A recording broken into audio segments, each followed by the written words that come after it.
Pagdinig ng Senate Committee on Public Basic Education, kinwestiyonin na Senator Raffy Tulfo at Senator Loren Ligarda ang disenyo ng ilang school building ng DPWH at DepEd na walang toilet sa bawat palapag. At sa ilang kaso, hiwalay pa ang palikuran sa mismong building.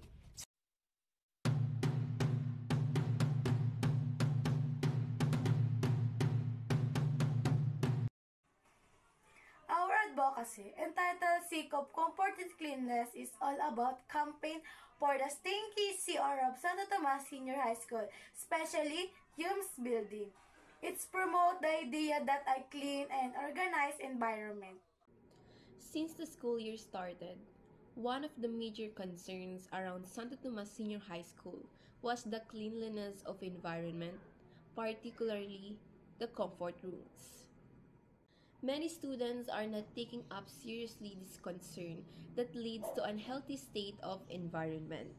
In this advocacy, we would like to create an action in order for the students and school to have and maintain a place or environment that is safe with.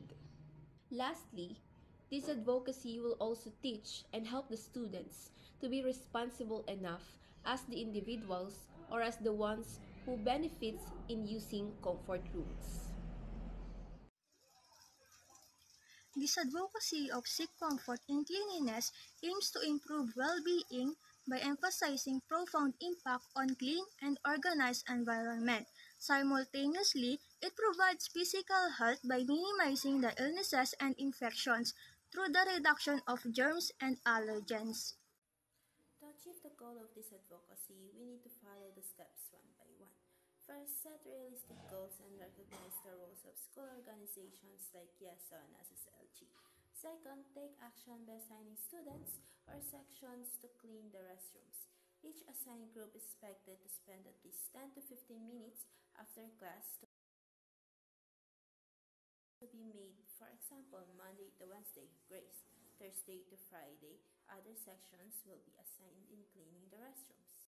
To achieve this advocacy, we need to buy the equipments or tools needed in the restrooms. In this situation, we are advocating for the donation of each section for at least 5 pesos per person.